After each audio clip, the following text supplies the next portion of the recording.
Good evening, ladies and gentlemen. Good evening, ladies and gentlemen. It's my pleasure to introduce the Southbridge Public Schools FY 2025 school budget. This will be recorded and available both audio and visual. Our presenter tonight is Dr. Jeffrey Villar. His assistant is Seth Racine. He's the one who really understands the numbers. If you have any questions, I don't know how they're going to deal with them, but I'm sure there will be questions. Have a good night, folks. All right. Thank you very much. You should have available to you the budget document, and there are handouts that are the equivalent of this slide deck, so if you have difficulty seeing the slide deck. Tonight, we plan on going over our budget priorities, talking a little bit about the outcomes of our instructional program impact, a quick discussion of some of the grant funding that we're earning on top of state support, addressing some of the challenges that we look at as we construct the budget, them being things around attracting and maintaining qualified educators, the increased challenges that schools are facing, a discussion of Chapter 70 revenue and funding, and a discussion about the challenges we have around our buildings and the need for repair. So we'll go into a little detail about that. I do want to mention that I just learned in the last 24 hours that Southbridge Public Schools are being recognized by the Northeast Positive Behavior Intervention Support Network as a gold level school district for distinction for our commitment and fidelity implementation of positive behaviors, interventions, and supports across our schools. It's a significant honor to be recognized in New England, so in May we'll be receiving that award.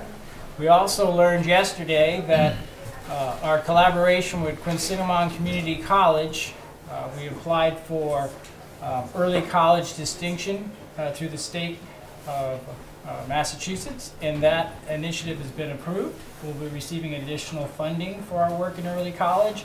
This will allow us to give access to our high school students to more QCC courses both at our high school and on campus in Worcester.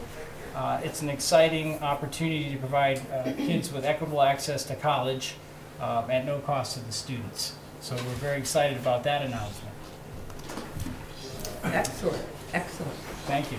As we look at the impact of our instructional program, one of the assessments we use at Eastford Road School, which is a pre-K to 1 school, is an assessment called the DIBBLES, which is the Dynamic Indicators of Basic Early Literacy Skills. It's a test that helps us measure the skill development of children as they learn several different important skills that help them learn to read. And what this slide really is aimed to highlight for you is that the work at Eastford Road in the last few years has been around developing quality curriculum, providing teachers with high quality support materials. That's the textbooks, the instructional books, the classroom libraries, all the materials they need for instruction, providing them with training, support, and then assessment data. And as we look at the outcomes of that work over the past 3 years, what we've been able to see is a reduction this year at mid-year of 17% of students in need of intervention in first grade. And that's a process that obviously we would like to see that reduce even more, but it's a pretty significant reduction. Just 2 years ago, 51% of our students at this time of the year would still be in need of intervention, and that's been reduced to about 35%. And there's still a large chunk of the school year left, so we're on track to see some of the best performance in first grade in quite some time. Another very important measure of school performance, I guess we'd call it the assessment gold standard across Massachusetts, is performance on the MCAS. And while we have a long way to go as a district, I do think it's important for us to point out some significant progress. And that's when I started quite some time ago now, the middle school was highlighted as a school in most need of improvement in the district. And there was a great deal of concern about what was going on at the middle school. Over time, again, we've invested in our curriculum, teacher training, teacher materials, classroom libraries, leadership teams, training, a great deal of investment. And what we're beginning to see is that is paying off. Not only is the classroom environment 180 degrees improved, tremendous improvement, teachers' instruction is outstanding, and on MCAS last year, what we're able to see is, for example, this slide shows our 6th grade students. Their growth scores were number 2 out of 15 comparison districts. Those are districts that are similar to us demographically, and number 75 out of 325 districts in the state. When we look at our grade 7 math, they were number 5 out of 15 comparison districts, 122 out of 301 comparisons. And if you notice, if you look at the, I don't have a cursor showing up. Sorry, let's see if we can do that. It's not going to help.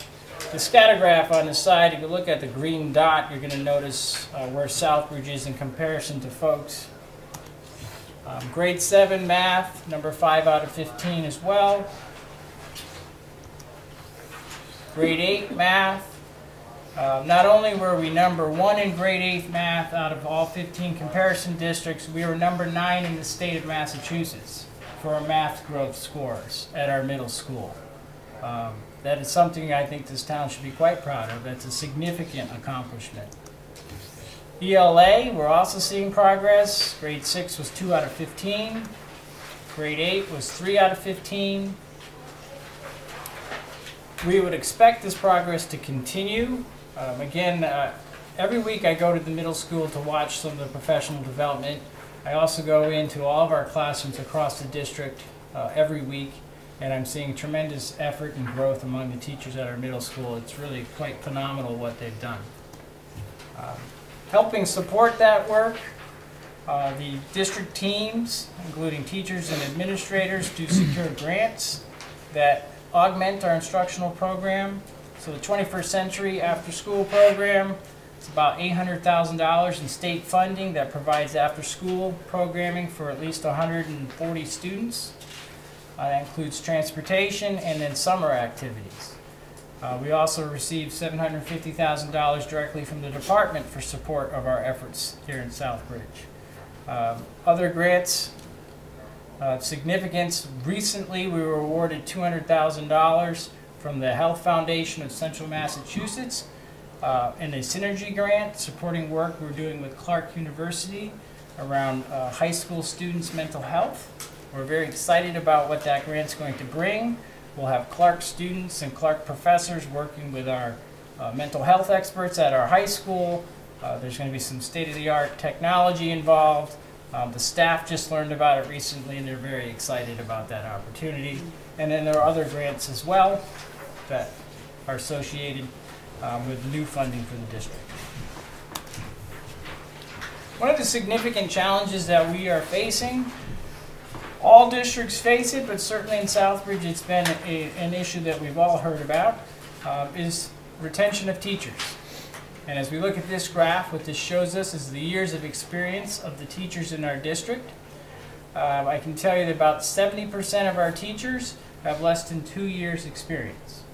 We have about 23 teachers in our district with 8 or more years experience. So this certainly poses a challenge when you want to provide high quality curriculum instruction and classroom management. There's a lot that teachers need to learn, to master, to become excellent classroom teachers. So this has required us as a district to be sure that we provide substantial professional development. So our professional development calendar provides 13 full days of professional development for any brand new teacher to the district, 7 full days for all of our existing teachers, and then every Wednesday we have at least an hour early dismissal for professional development weekly provided to teachers. Various providers, the University of Connecticut's been involved, Curriculum Associates, McGraw-Hill, the Hill for Literacy, which is a significant partner, all help provide different professional development opportunities for teachers around curriculum and instruction. We also, as a result of having a largely new staff, do have more staff supporting classroom management across the district. So we have assistant principals, deans, behavioral experts, and instructional assistants assigned throughout our different buildings. And the statistics related to new teachers nationally shows that teachers with less experience are more likely to leave and more likely to leave the profession. And then when you look at teachers in high-need school districts like Southbridge, there's a 35% greater chance of that teacher leaving within the first few years of their profession. So this compounds the situation for us. It makes it all more important that we provide lots of support and professional development for teachers. The graph here just shows you how the high needs rating of our students in Southbridge has changed over time. The blue bar represents low-income students, and high-need students are the red bar. And what we've seen over the last 5 or 6 years is a pretty steep acceleration of high-need students, where we're now about 90% high needs. We're among the top 4 or 5 school districts for the percentage of high-need students across the state. Certainly the challenges we're facing, we have high school students are struggling with attendance. It's also a national challenge, but something we're certainly interested in addressing at Southbridge. We've seen increases in student behavioral outbursts across schools at all grade levels. We've seen increased mental health needs of students, and we've seen measurable learning gaps post-pandemic. As we take a look at our student attendance data, I mentioned high school. You can see here the daily average of the high school is 87.5 when this report was drafted in the beginning of March. I went back and took a look. Historically, the high schools averaged around 89.9%, so we're about 1.5 percentage below what has been a historical number here in town for the high school. I would like to see it increase to about 95% to be at a place where we could get high performance for sure. Our elementary schools have improved significantly since the pandemic. We're roughly at 93% across all grade levels, and that is on par with what I've seen historically going back into the record back to about 2010. But again, we aim to move that up a few percentage points. It's really important that kids are in school on a regular basis. So we have investments in attendance committees and different folks responsible to help improve student attendance and work with families.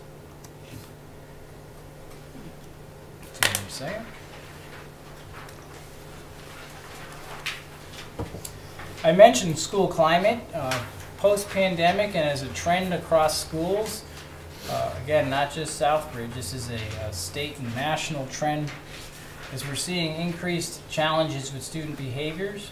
One way that we measure this as a district is through teacher-generated office referrals. These are forms, it's actually done on a computer, where a teacher will ask for assistance due to a student behavior in class, and we record all that data. Very specifically time, location, even potential motivation, response, what's happened as a result. And these charts show us over time the numbers of referrals generated on average per day. I do caution that the y-axis, the vertical axis, is different in these charts. So visually, one might look larger than another, but you do need to look to the y-axis. But essentially what we've seen is a pretty significant uptake and disruptions of class across the district. We have been allocating over the last few years resources to help support school climate culture and overall student learning. So this table just shows the assignment of those individuals across different schools. And you'll notice there's a whole column of adjustment counselors and connect counselors, board certified behavior analysts and applied behavior analysts and guidance counselors. All those folks help support interventions to really aim at keeping children productive in classrooms. This budget that we're presenting and talking about this evening invests quite a bit in those types of positions around social emotional learning and mental health. Some of this is partly why we're being recognized for our PBIS initiatives. Having multi-tiered systems of supports or layered supports for children to ensure that they're more successful is a critical goal of ours, and we're trying to build out those systems and train staff and have systems and responses to student needs. So you need to have counselors in your buildings for some of that work. You need to have social emotional curriculum, which Second Step, for example, is a curriculum in our elementary schools. We have different interventions. For example, we've teamed up with a corporation called Cartwheel. They provide remote counseling and psychiatric services for students, and we're able to connect 55 students to that service this year. For some families, getting to doctors out of town is not easy, and so that's a good connection. And finding mental health supports for teenagers and young children is difficult anyway, no matter where you are. So we found that an excellent partnership for families. We continue to work with the School Empowerment Network, and they're helping us train folks on things called restorative practices and alternatives to suspension and ways to try to improve school climate and keep track of that data.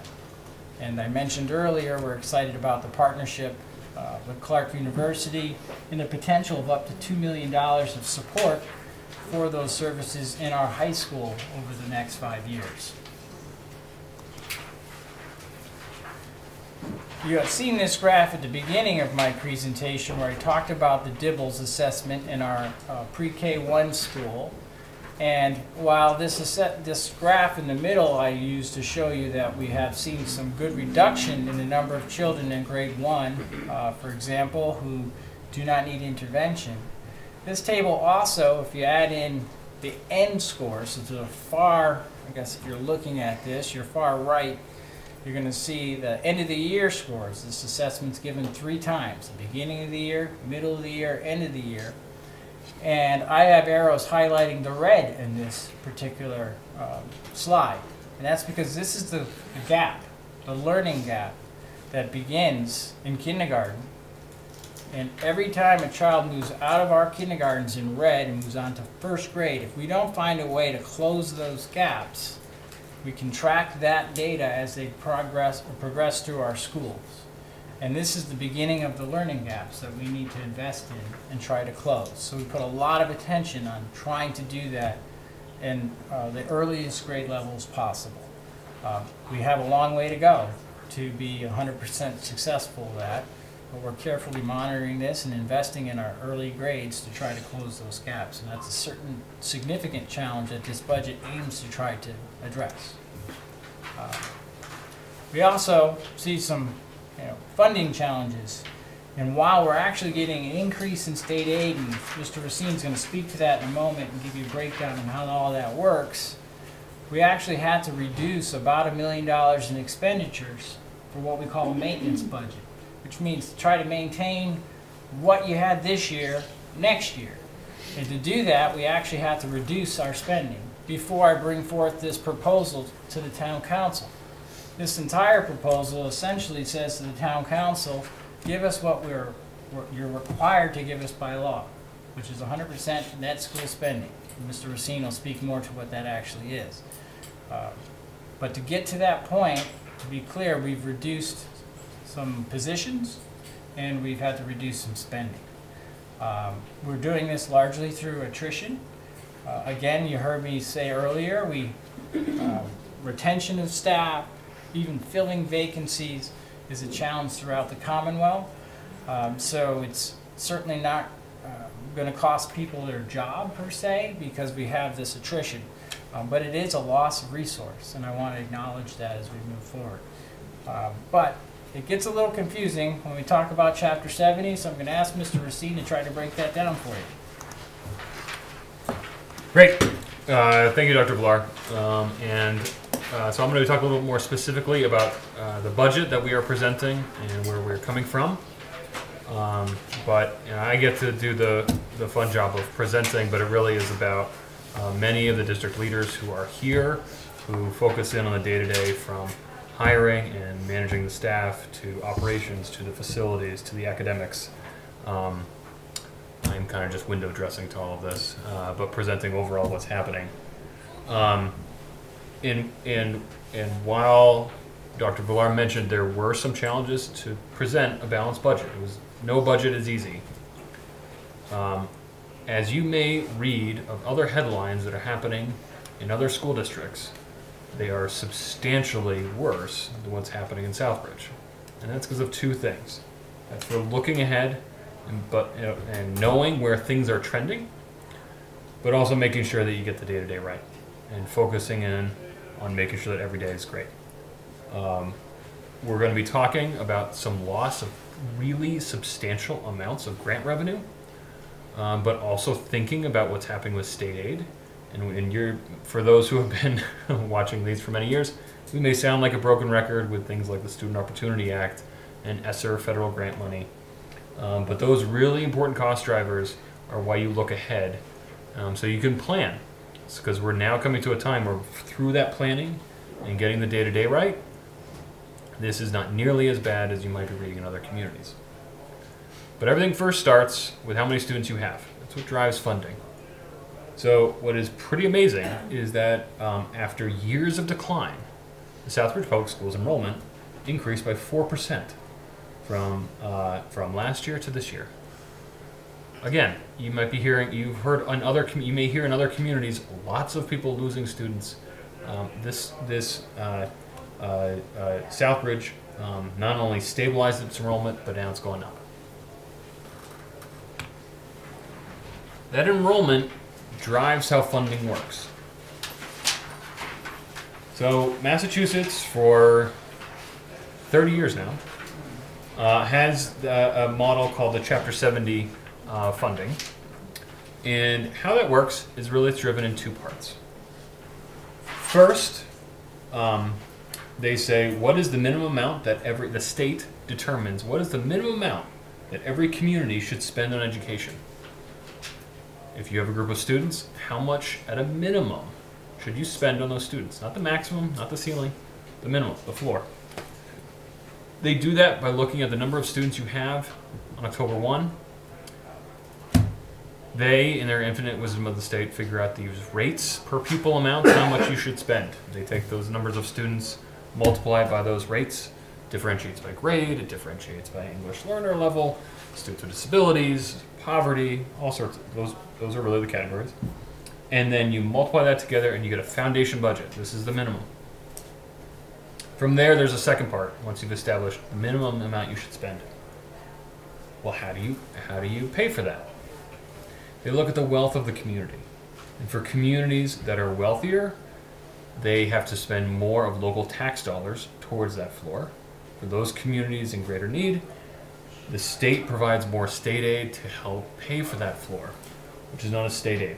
There's a very basic visual here. You can sort of see a wealthier community on the left and a less wealthy community on the right. And the blue is from local tax dollars, and the orange-ish color is the state aid. I talk about this because it is the major driver for how Southbridge came up with this minimum amount of spending. Because what we are proposing is that floor. That is the budget that's being proposed. Is we are using the projection for next year from the governor's budget and asking for just the minimum amount that's done. As I mentioned before with this slide, it shows you the different rates. So on the left are base rates, so every student gets a certain rate if you're in kindergarten or elementary or middle school, high school, or in a vocational program. Above and beyond that, you get additional amounts if you're a student with disabilities, an English learner, or a low-income student.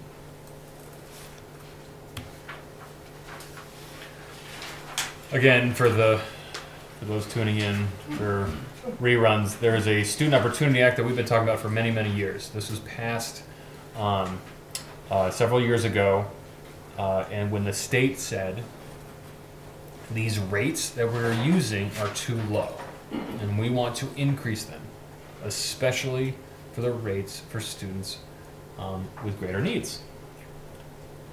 But they didn't do it all at once. They said, we're going to phase it in over 6 years. Because if they didn't do this, the rates would only adjust by inflation. So for 6 years, they're going to phase these in. And so what you see here is the visuals of what the rates were before and then after, with inflation being the gray increase and the blue being the Student Opportunity Act increase. They have continued to grow substantially, and they will continue to grow pretty substantially for another 3 years, which is what we use in our multi-year projections when we look ahead and plan to see what's going to be happening.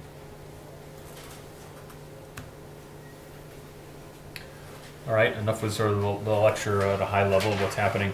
What does it actually mean for Southbridge? Here you can see the foundation budget, that floor we were talking about for Southbridge, going back to fiscal year 2019, up to projected for FY 2025. The blue is what Southbridge will receive in state aid. The orange is what is being paid from local tax dollars for this. What is amazing is that 77 cents for every dollar spent is from state aid in Southbridge. It's really impressive, and the amount of state aid that has come into this community. If you go back to look at FY22 when this stuff started, it was 23 million, and next year it's going to be 32 million. It's a $10 million, almost a $10 million increase. It's really incredible in a very short period of time.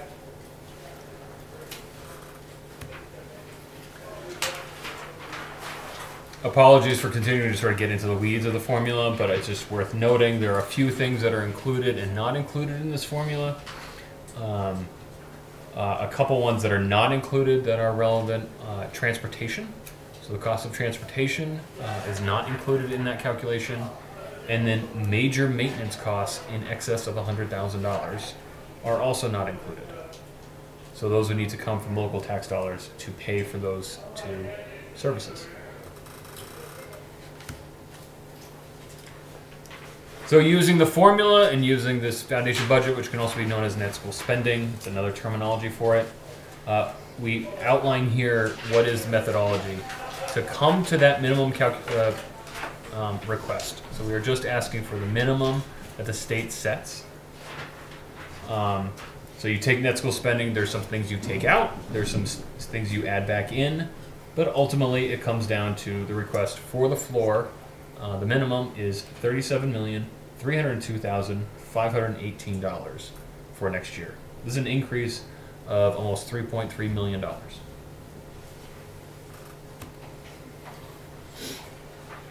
As I mentioned earlier, though, a huge factor is state aid.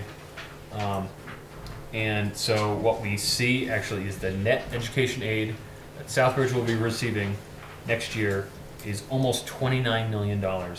This is a $2.9 million increase that can go towards that. And out of the $3.2 million request, only $428,000 would need to be come from local tax dollars to pay for that. All right, thank you.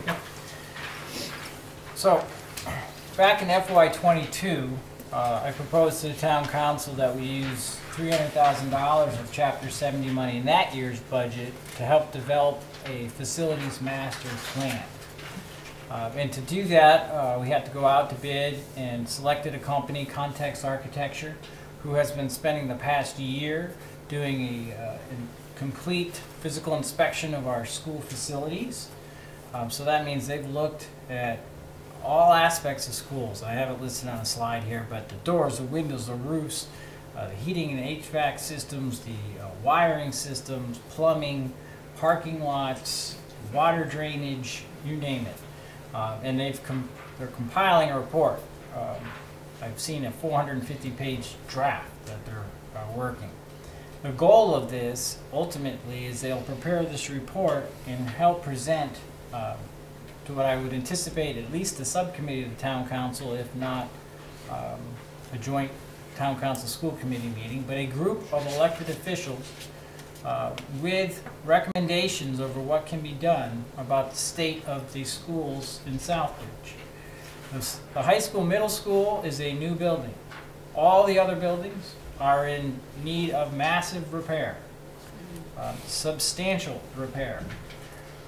And so they're compiling this and then are going to help recommend the path forward, what could be done.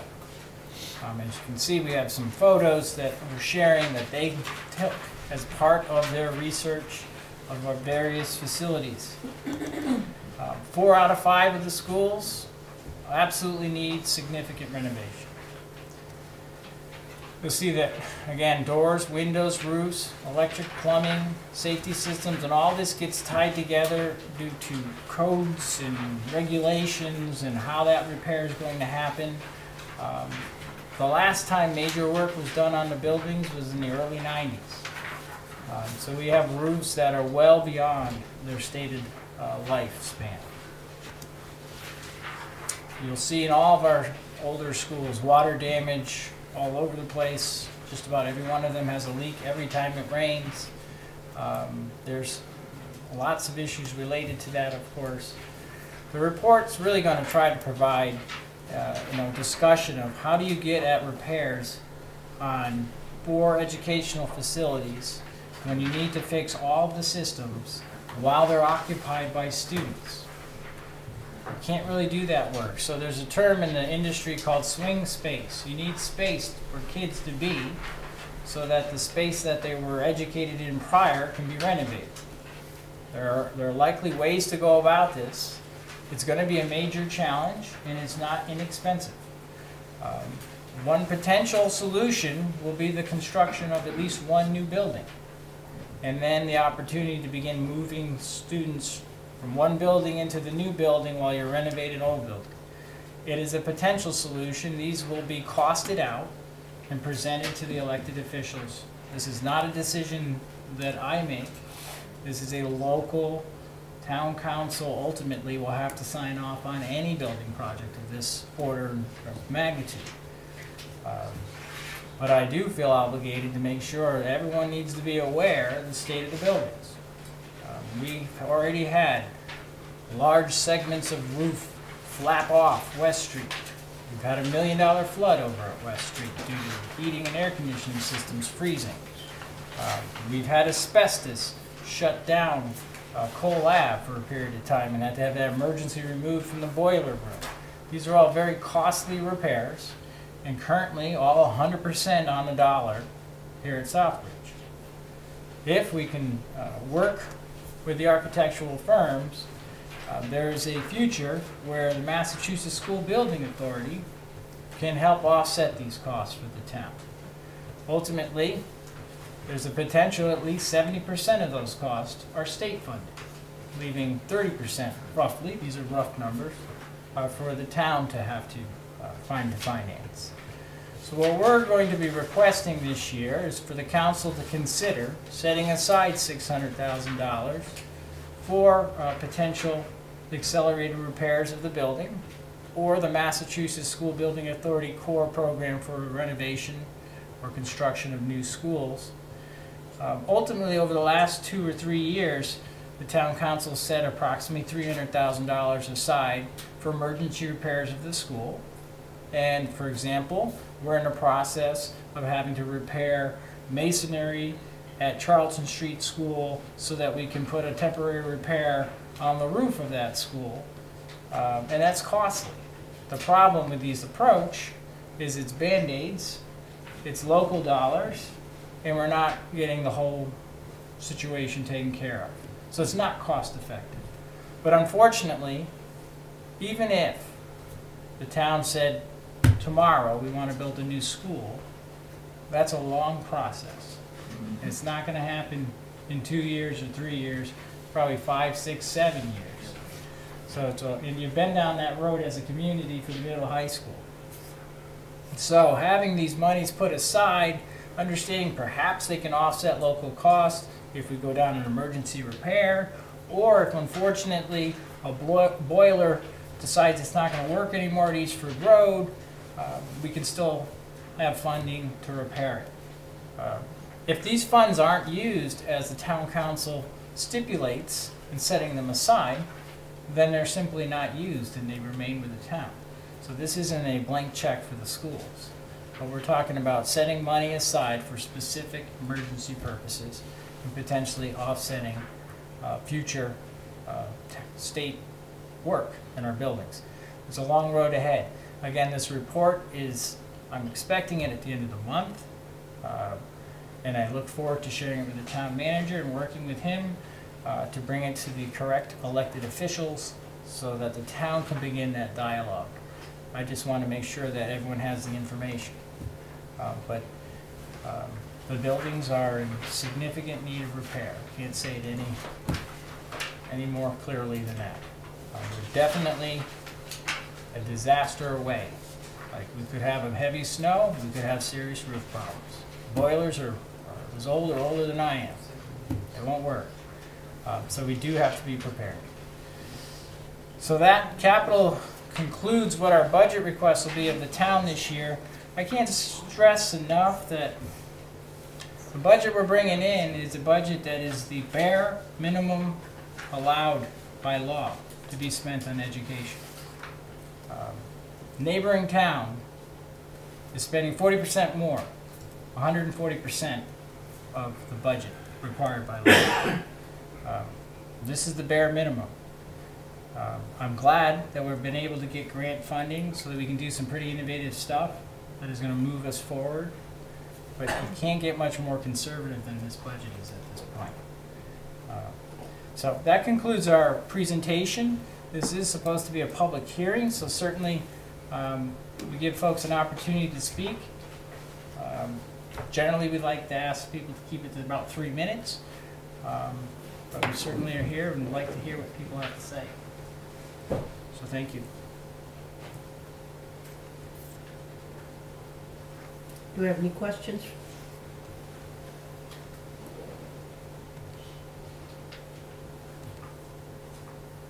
Again, do we have any questions?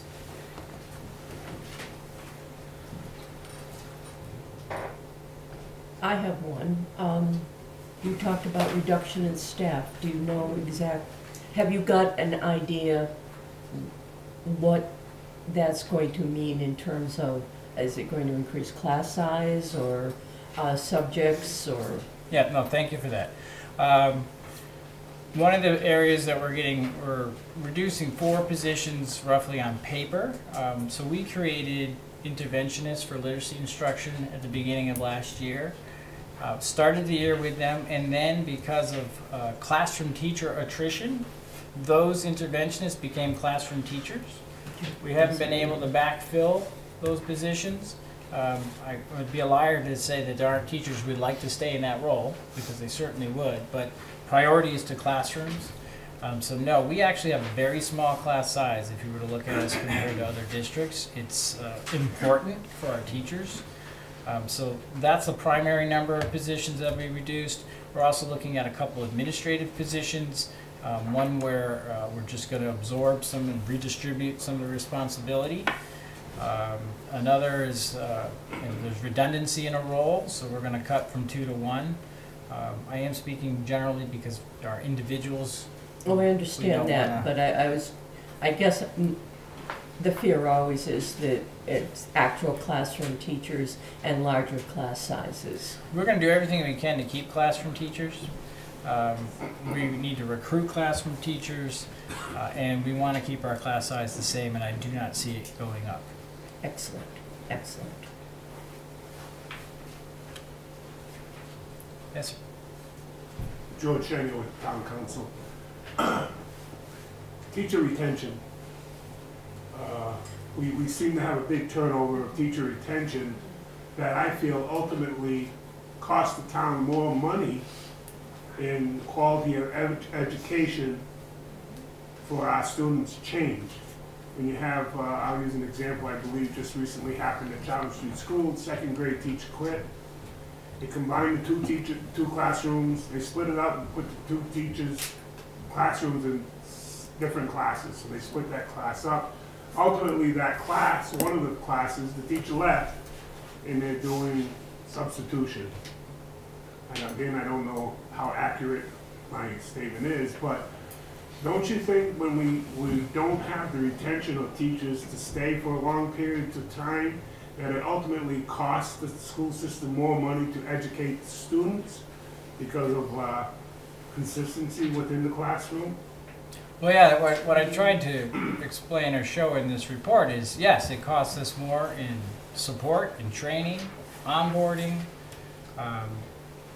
The truth is, in our industry, far less people are becoming educators than ever before, and this is a trend that started 10 years ago and has been accelerated by the pandemic. And now all districts across the Commonwealth are fighting over teachers. There's no doubt about that. That's how you can see teachers leaving mid-year. That's not been seen before. Right? That's unusual for people to leave mid-year. But there's opportunities all over the place. So yes, we'd like to keep people. It's not always possible. People get to choose where they work. You know, this is a state receivership. We've been working hard at improving things. We've just come out of a massive pandemic. We have a great deal of challenges in our classes, in our district, in our schools, and you do have to have the right mindset to be successful.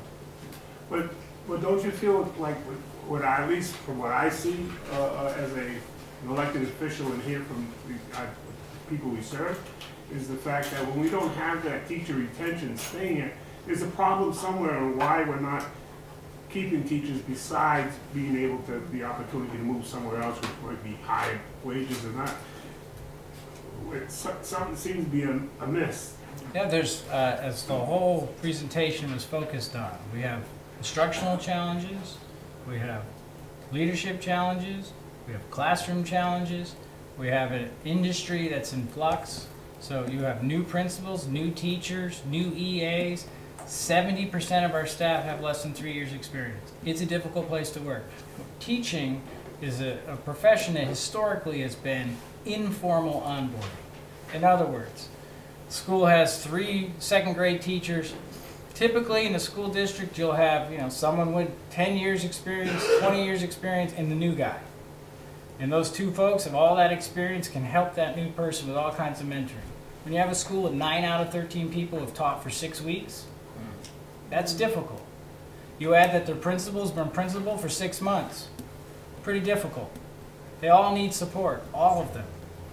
And then you put it in the context of your students have 90% high needs. You just came out of a pandemic. Some of those students spent 3 years, developmental years, in their house, didn't learn about the world, don't know how to spell their names, all kinds of complex, difficult issues. So yeah, it's not an easy place to work. It's not easy in any classroom, but we have our own unique challenges. So yeah, I'd love to have all the teachers have experience. I hire people with experience. We bring people in, we match their years of experience, but in education, there is definitely a bias towards if you have 20 years experience in the district, you're unlikely to leave, right? You're unlikely to go. We will match their salary and bring them here if they're interested in coming and working in Southbridge. And we've done that with some of our teachers. But unfortunately, I have 23 people with more than 7 years experience. As a superintendent, I really shouldn't know that number. But that's how much we look at that data. So I don't disagree with you, but it's the situation we're in and the work we need to do. And it is about trying to find ways to invest in those individuals so they feel rewarded at work. But it compounds itself very quickly, right? If you're on a team of 3 people and 1 person quits, now it's harder on everyone else. Or if you're on a team and you got someone who doesn't come to work every day, it's harder on everyone else. So it's complex. What we've seen, our middle school built a good positive culture. They have the best staff attendance. They have the best staff professional development, and they're making their best progress. So we know we can do it in Southbridge, right? We've seen that possibility. It's getting that engine in all of the schools. It's not an easy situation. Thank you. Absolutely. I don't know who's first. I think Jasmine was first. Okay. So along those lines, around the retention, what are some ways that you are leveraging the expertise of the 23 teachers that have been in the district for a long time and sort of helping, doing some stay interviews in regards to why did they stay? What are some strategies that they can suggest? And the second part of that, what are some educator programs that you're partnering with? I know we've heard about the Bridgewater program, or I forget the school that you partnered with. Oh, you must You messed up. There we go. But other schools locally that, you know, you may partner with to, you know, to recruit teachers from those programs. So I want to hear a little bit about. Yeah, well, honestly, our location doesn't help us. So Worcester has all the universities, and it helps Worcester quite a bit. Doesn't help us get folks here nearly as much. We are excited about Clark. They want to bring their students into our high school, and that would be a great opportunity. We've just recently even had a couple of student teachers ever join our schools. In the 6 years I've been here, we've had maybe 4. Right, so it's not been a very great avenue of recruitment. Look, it's just a very challenging time to recruit teachers. You know, Bill's attending a conference tomorrow where they're going to hear about statewide efforts. We've gone to all the fairs. I've reached out and communicated with schools and deans of education. Honestly, often they want to work with you when they have a research project, but it's not necessarily about recruitment of staff to your school.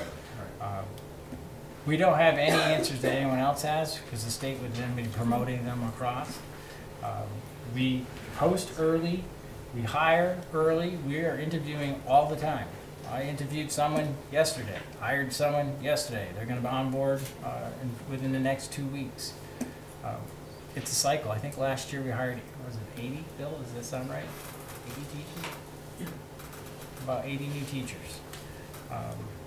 But I don't have good answers. How about leveraging the 23 teachers that have been there? Well, so they got full-time jobs, but we do have a few individuals, like one of our most experienced teacher has been out of the classroom this entire year working with students. And she actually is one of the few that remains in the budget who isn't assigned a class for next year because she's most experienced and has worked in coaching of individuals. We have to balance keeping that experienced teacher out to coach others has to prove beneficial, because if it doesn't, I'm taking away from a group of 25 kids a really good teacher to substitute her with someone that's never taught before. Right? And so there's a little balance there. But if I can show, and this individual has, like that they're improving other people, then it's worth the investment. You know, so it's tricky, because when we started with a cadre of folks to do this type of work, and then as individuals leave, you have to pull them out. Now, you know, you lost your leverage. So I will say that what seems to me most important is stabilizing leadership of schools, because when that is stable and they have a good relationship, you do keep people. We know that. We've seen this. And another piece of that question before to someone else. And speaking of leadership, I appreciate seeing in here expanding school empowerment network and support restorative practices in school climate. Are there plans around training some of these new leaders and, you know, sort of making sure that they have the skills in being trauma informed? We just recently heard about the Synergy Grant and the training for teachers, but I really want to hear more about training for administrators around restorative practices and trauma-informed practices. Yeah. So I do not have a curriculum established at the moment for that. So what we battle with is brand new leaders and what can we prioritize to get up front in training and support and over time. And that's one of the reasons why we have SEN pushing into the schools, is because we don't have enough individuals to do that.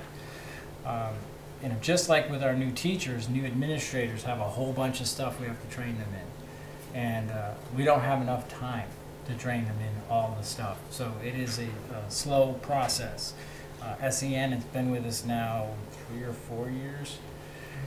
You know, initially focused on middle school, then started helping with the high school. This year they bridged out into West Street, and now we're going to expand further. And you know, so I would love to say we're going to go through this module, then this, and this, but the truth is they don't have enough time in their day, and I need to you know, prioritize a lot of things, and we're always jumping. But so Adam Paradis is doing a great job from SEN, working with them on these things, but it's going to take us time. Michael? Thanks. This might be a question for the business manager. I'm looking at this sheet here, and I'm just minusing the two. There are page numbers in the bottom right. Oh, that's faded, you're right, it's 25. The yellow numbers being the local contribution, I mean, just minusing 9707 from 9107 looks about like $600,000, but I just thought when you were giving your presentation, you said a couple pages later that the actual number from town council was something like 425 or something. Did I mishear you? Is it, are you asking town council for the 599 or is it something smaller? Really good question, and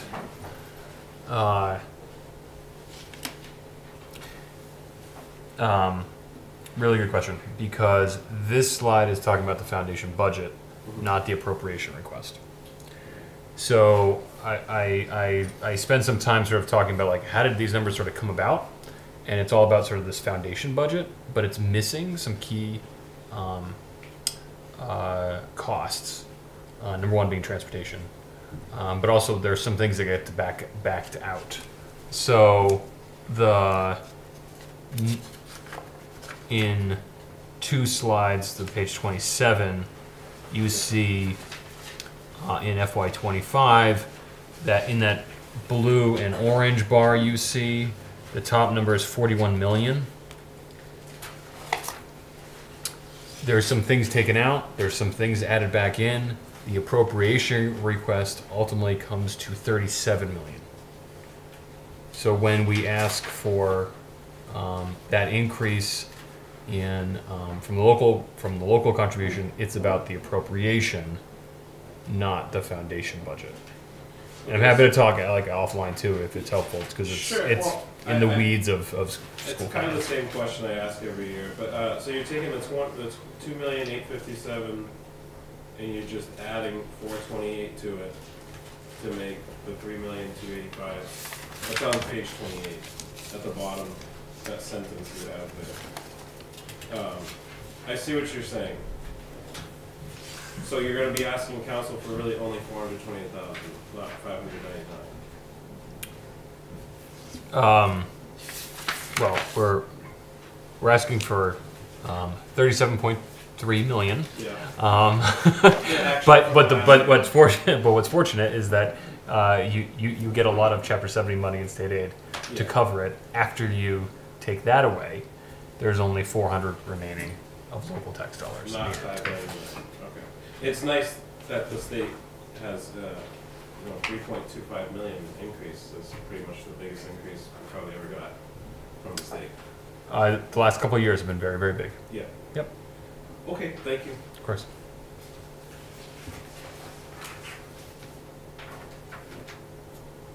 Anyone else?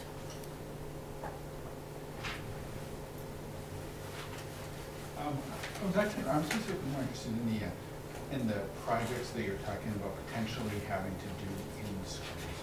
Can you? And I know you said that the reports aren't done yet. Do you have any more details on what you do know to this point? You mean the construction or the repairs? The repairs. What are you talking about in terms of funding needed? I mean, because we're talking. I mean, looking at them, we're talking millions. Oh yeah, Very large millions. So a new elementary school, anywhere between, I'd say 75 and $100 million, but 70, roughly, this is very rough. I'm no expert on this. Roughly 70% of that would be state funds. There still would be a local contribution. Let's just use a large number of $100 million. It's still a $30 million local bond. Right? That's huge. And that's just one. So that would be one building. Webster is building a new high school now. We're rebuilding Our high schools are even much more huge. expensive. I think first and foremost, as they put together these costs, they'll say, here's an estimate for an elementary school, X size, right? Because one of the possibilities I've talked with this firm is you've got currently 3 elementary schools, right? It's possible that you say, well, we're going to build one elementary school for 2 through 5, and this is just theoretical. These choices aren't mine. Right. One school for 2 through 5, and then build it And when that school's complete, move the children from the other schools into that. Pick which one of those buildings you want to keep, renovate that, move the kids from, say, ERS into that, and then the town decides to sell the other buildings, make one to replace Cole Ave, and then knock down Cole Ave. Like, they're going to cost out those options. Because the renovation of the schools, best I can determine from reviewing those reports, is essentially what I call renovate as new, right? The best thing to do is to replace it all. So the structure is okay, but you got doors, windows, roofs, floors, walls, wiring, HVAC, phone systems, alarm systems. Most all of that is old. We've actually had a window that we have to replace because you could push it out and it would fall out from the second story. You can't have that, right? So we need to have those monies in the budget now to solve those problems, any safety thing. But yeah, the initial report that was done 2 town managers ago had like $30 million of just repairs. This is going to be a very much more comprehensive, and I'm hoping then the council can be very informed and start to figure it out. There is another option, right, which is you just do, we're just going to do roofs, doors and windows, right, and go out and get that fixed and leave all the other infrastructure old. Like, they can cost that out for the town. The town can decide, hey, we want to do that. You know, there are pros and cons to all of this. And the good news about following up on that is that the MSBA, the Massachusetts School Building Authority, has 2 programs: the core program for new schools or major renovations, and accelerated repair program. So if you wanted to go the process of replacing a roof, or replacing windows, or replacing doors, or boilers, the state would again pay roughly 70% of that cost if you apply. So now your $300,000 emergency roof repair could turn into $1 million project for the same amount, then funded by the state. I know that they changed their priority, their way of approving projects back in maybe a year and a half or so ago when Oxford, through one of their projects, I think it got rejected like twice in a row for the county of funding. What do you think the biggest issues we're going to face are as far as getting the funding to do this? My perception is, watching the difficulty that we're having with the fire station, right, just fully funding that. I think it's, the town has to look at debt service and see what the appetite is for the impact on the tax base, because you need to have a public vote of the town council in support of the expenditure in order to get approved for the building project. So if you can't get, folks willing to support whatever the amount is, then they'll not, they won't approve the project. But fortunately, the track record for the Massachusetts School Building Authority to fund these projects is very high. They have funded 2 new schools for the Lawrence receivership, and they have funded 1 new school for the Holyoke receivership. So they have shown substantial support with substantial money to those communities when they have requested things like that, as well as accelerated repairs for new roofs and new boilers and things like that. Yeah. So that's why I think most important is to get the town council numbers, like real projections, and so then people can begin to talk about what are the options that the town is interested in. Because these are big decisions that are also, like, a new school is a really 30-year investment. And so just determining what you're going to do for these schools is a long-term investment, and that's why I keep making sure it's very clear in people's minds and understand that I just am presenting the information. It's the town going to decide what they want. Right. And if I can put on my Board of Health hat for a second. George, I think you had your hand up first. I have one more quick question. If I can put on my Board of Health hat for a second.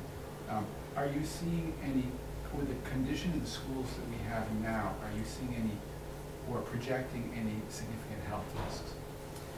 Well, we certainly, I got my facilities director here. He works very hard. We, make sure, for example, we have leaks, ceiling tiles are removed, air. We try to make sure, and we do work with the town and comply with all the regulations. But what I'm seeing is an uptick in days that are really hot in schools.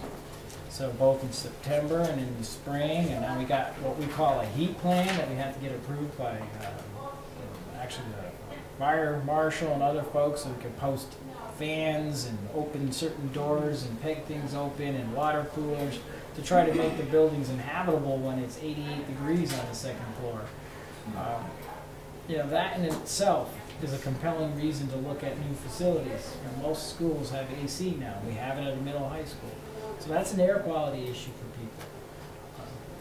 Trying to work in those conditions is really hard. It's hard for kids to sit all day when it's that hot. So I think that is a really compelling issue. You know, in other aspects of air quality, old buildings leak a lot. So there's a lot of air moving through the buildings, which is an interesting opposite phenomenon, whereas the high school, middle school, the air handlers do all the air exchange, right? In these older buildings, it's open windows, you know, so there's you know, give and take. They use a lot of electricity. They're very inefficient in their heating systems. That's my larger concern, is, you know, middle of winter and a boiler breaks. It's not so easy to get these parts, right? So this becomes a real issue. Or, like Cole Ave, an example, we couldn't fix the boiler until they abated the asbestos first, which makes a, you know, adds on to the repair, makes it almost $100,000 extra, as you were on the council with that. So there are a lot of things that we're worried about environmentally. We do work hard to mitigate any immediate concern, you know, heat just being one example. George, I think you were next. Will this report on the needs give you a cost estimate of what it would cost to do the complete repairs to all 3 elementary schools? Yeah, I believe that will be one of the options, is they're going to look at, you know, various scenarios for the town, so you'll be able to see those different costs and they'll piece it together and figure out. And I'm certain the organization will make a formal presentation too. I think at one time I at a presentation I did ask you, and I thought the price tag back then was $30 or $40 million to do. The original report that, gosh, I'm trying to think of the town manager that. Yeah, it was Mr. Santangelo, had a grant to get that report, and it was $30 million of repairs at that point. Right, and then I think the question was that I brought up was that the community or us as a council have to look at, do we spend 30 or 40, which is probably doubled in price since then.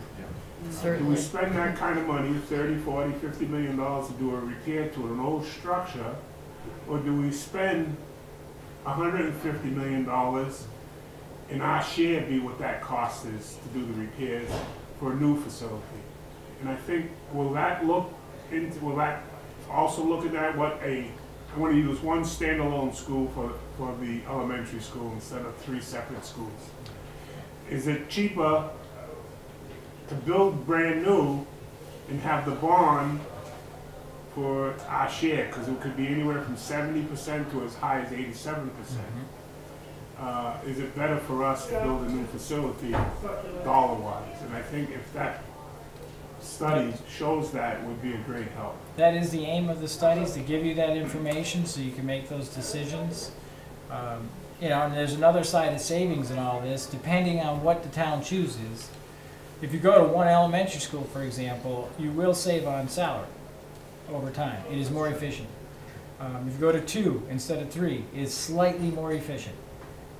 You know, when you have 3 grade levels, let's say 3 classrooms of grade 2 at one school and 3 classrooms of grade 2 at the other, you can find a scenario where you can't reduce a position because you have just too many kids and you go to 30 kids per class, whereas if you have 5 classes to distribute kids across, you can keep your class size small and have 1 less employee. You have less principals, you have less nurses, you have less deans. So there are other costs that we can talk about related long-term for the town to decisions about buildings. You know, I would encourage folks, it's important to think it all through, because you do want to always mitigate operating costs for the long haul too, because they only go up. Because if we don't do something, doing nothing isn't an option. We can't also get to the point where it's unaffordable for the community, because what will happen is people are going to move away and go elsewhere, and there's going to be nobody to pay the bills. You know, so I would hope that with this project that you're looking at, that it gives the whole big picture. This is what it's gonna cost, this is what you can do, the different options, and because to do nothing is not an option, to be honest. I agree with you, and my concern is we have a major catastrophic system failure at a school at the wrong time of year. Correct. And then we're out of school, and now what do we do, right? We got a building you can't be in. Don't want to be there. So hopefully we get this moving and have some plans. Thank you.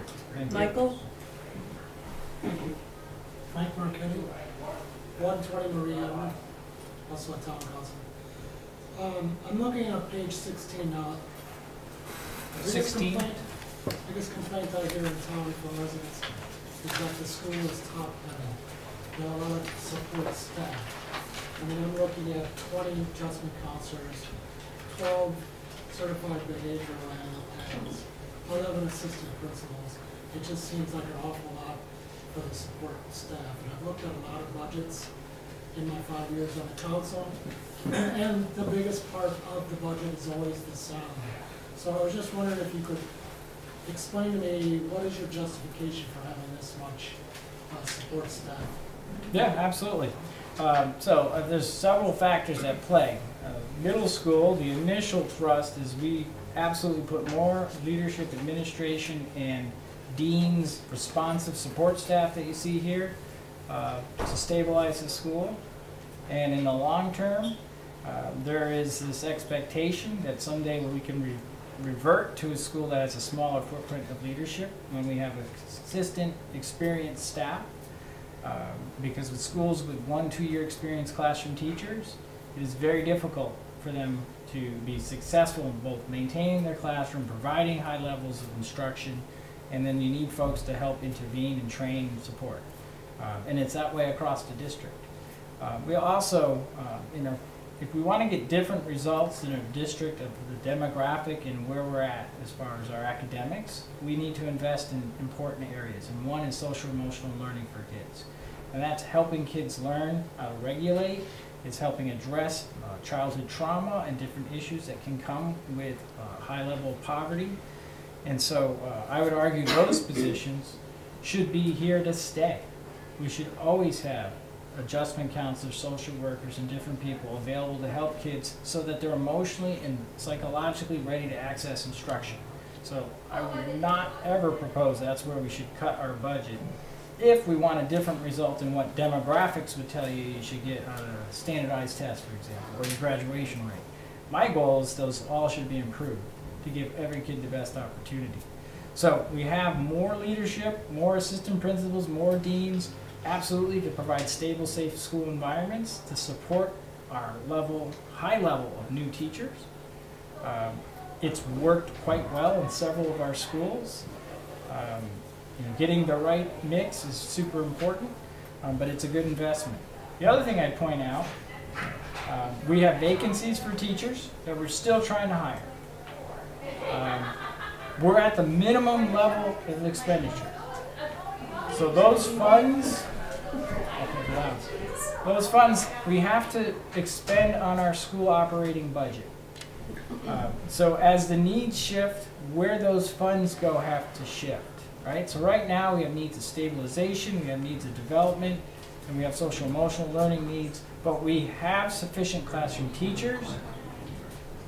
We have enough positions, I should say. We'd like to fill them all. But our class sizes are not an issue.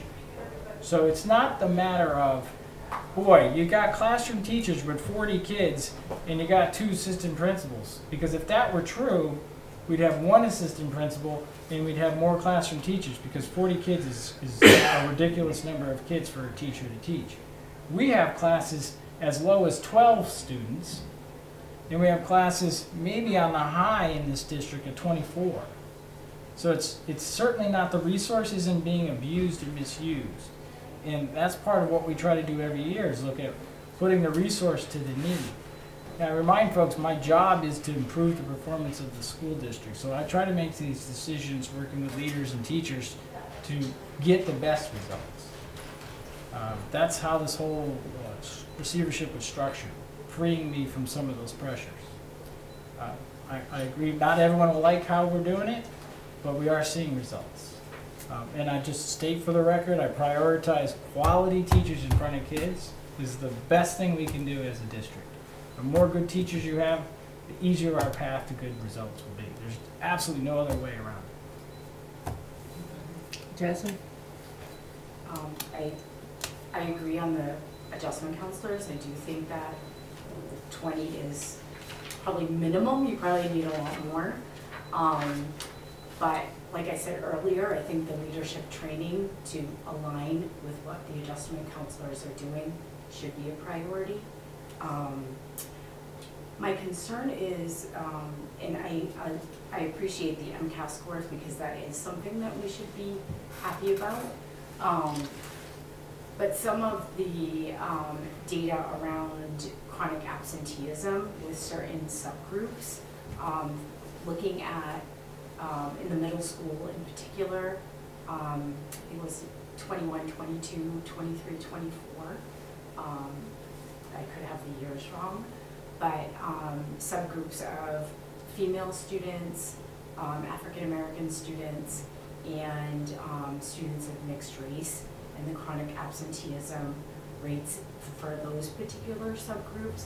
I'm wondering if you have any specific data now that those students are probably the freshman class who've lost a lot of their teachers, data on their MCAS scores, and you know, what are some of the strategies and supports for those particular subgroups?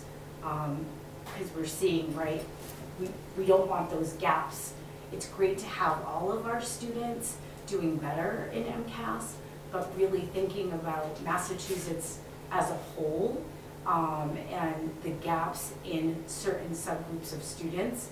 We haven't done great historically, but recently I know that Secretary Tutwiler talked about those gaps closing, but I'm concerned about some of our students here in those subgroups and the chronic absenteeism and what that implication is in their MCAS scores. Well, we'll see, as MCAS for that group of 9th graders will be next year, and so that's going to be a long ways out.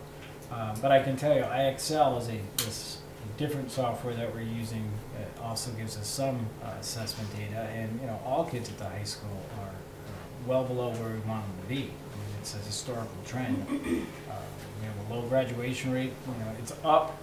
When we say it's 72% last year, we're waiting for the latest from our last graduating class, which I believe will be up substantially from that. But so we have the capacity to look at attendance down to every kid. We have systems where schools are teams of educators look at kids' needs. We have a student success team, the SST team. We look at data on discipline, academics, attendance. I can tell you we're not at the sophisticated level that you spoke to where we're targeting a certain subgroup of kids by race, but we're looking at individual. There could be a relationship to their race in their data, but they're looking at individuals. Like, we have X number of kids who aren't in school today. What are we doing to reach out to those kids and those families? And we have a sophisticated checklist, and our priority is we call 95%. You know, when you're at 90%, we're like, wow, that's a disaster, right? 10% of the school year. The truth is, at the high school, you got 25% kids that are chronically absent, right? So we're not hitting the target, but then it's not from a lack of reaching out, trying to close those gaps. Absolutely, teacher retention, like, you know, losing 9th grade teachers is not good.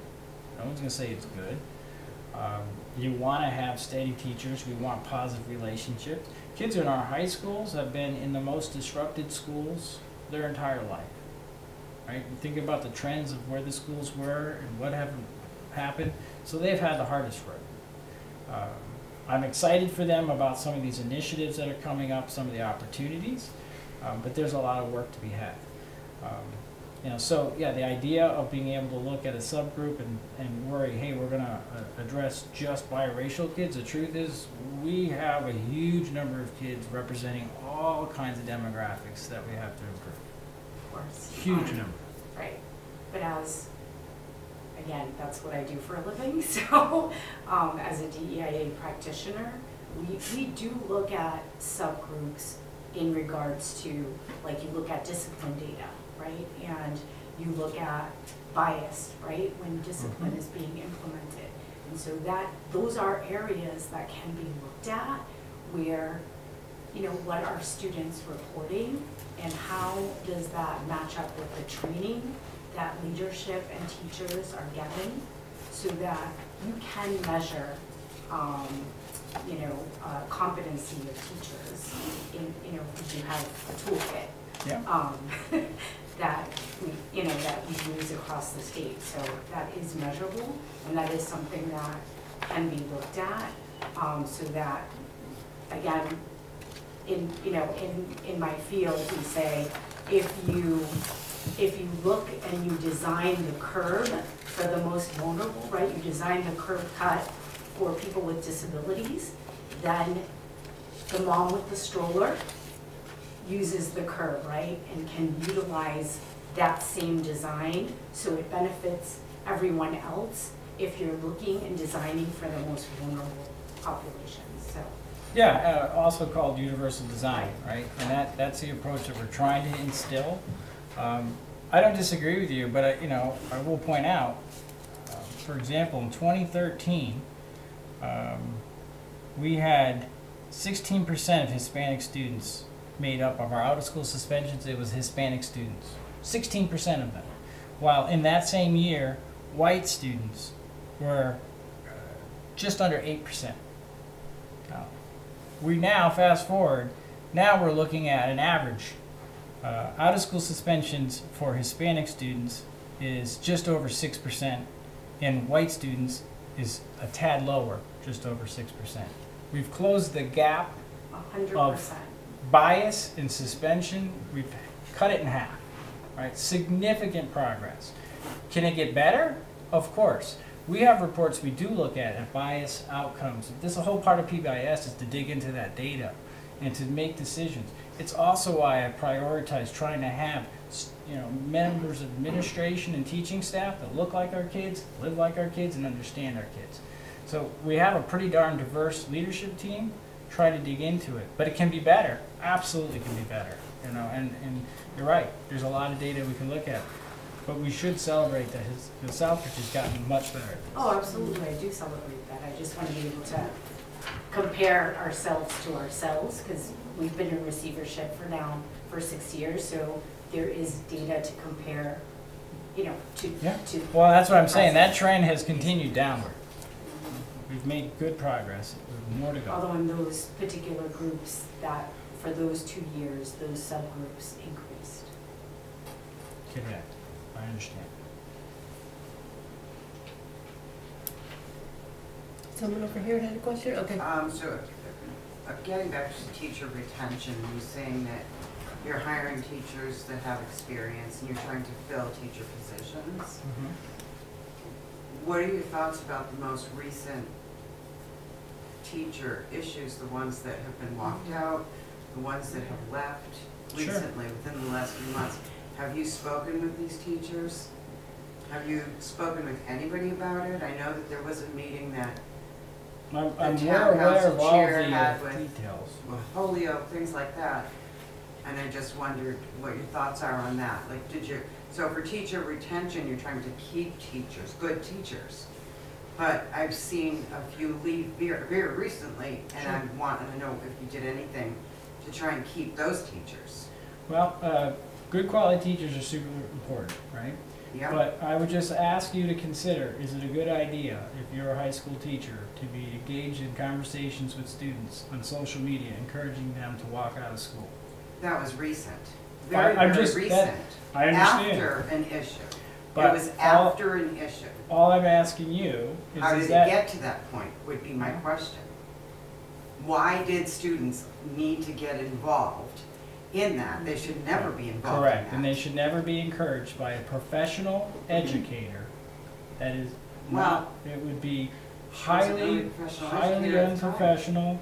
It would be something that I would consider unethical as an educator. To Okay. engage with my students on any issue about my employment. So Well, I would support- Speaking of your employment then, you've been the receiver for 6 years now? Correct. We've been under receivership for 8. You've been the receiver for 6 years. Correct. And 6 years ago, what you said was your job was to work yourself out of a job. It still is. And I'm wondering, is that gonna happen soon? Well, Or, we'll do our best, right? well, I don't know, you, I don't know, I don't spent- see that anybody, I Well, think thank you, you're but doing I your spent- best. I spent 3 years managing this town and its school system through a once-in-a-lifetime, 100-year event pandemic. Right, so That that made... pandemic is not as bad as you thought it was. It was 2020, we're in 2024. Okay, so you ask any human being that worked as an educator, Yeah, when we were in schools with all the students full-time, where other towns had, people weren't in school, we had all our children in, we were in the buildings. I was in this district every day during the pandemic working with staff. That was a difficult time for staff. Our I'm staff not saying it still, wasn't difficult. it was very difficult for education. So for you to sit here and tell me I didn't make enough progress during that pandemic, I find offensive. We actually made progress during the pandemic. We have data that shows it. Okay, We've progressed as a school district. I just showed you that our middle schools made progress, being ranked in the top 10 for student growth coming out of the pandemic. It's a big deal. And are we perfect? Absolutely not. Can I be better? Every day I try to be better. Is everything that's wrong in Southbridge my fault? Absolutely not. But we are doing our best. We have a good leadership team in our schools. We have some of the best teachers in our schools. Have some people quit? Yes, they have. Some Am I good teachers? disappointed? Yes, they have. have you I'm- talked to them, was my question. I have originally. had conversations with those teachers, Okay. not because they left, no. Okay. But what, because they were bad on social media? I had Is that- conversations when they were employees. Okay. After So then they they left, came I to have you not or talked to them. other people, admin people, with issues that they were having. And to the best of my knowledge, nothing was done about those issues. Well, I can't get too far into this other than I have I much know, more but you keep information saying, about I it want to than you. hire good teachers. I want to Correct. hire, and yet, at the same time, you're insulting teachers with two years or less of experience by saying they're not good enough to teach in the That's classrooms. not at all what I'm saying. That is what you They said. need lots of support. Why? and- They Because just gotta, I mean. I was a why? classroom teacher. Yeah, I can tell you, and there are many classroom teachers that will agree with this, it takes you at least 5 years to get your legs under you to be an outstanding, impactful classroom teacher. There's a lot that's asked of you as a classroom teacher. It is very difficult to learn to manage a class, manage multiple content areas, deliver the instruction at a high need for a bunch of different kids with different learning needs, and meeting all their needs in their classroom. It is not easy. It is very difficult work. Anyone who thinks teaching is easy hasn't done it. Teaching is extremely it's not difficult. easy. So, I'm for not- me to not- say We're not that, talking about whether teaching for me to is say that a easy young or not. I'm teacher- talking about your job as the receiver Mhm. and the 6 years you've had to fix the problem. That's what I have a problem with, but I'm not gonna address it anymore tonight, Well, thank you. I'll address it. Appreciate it. not tonight. Any more questions?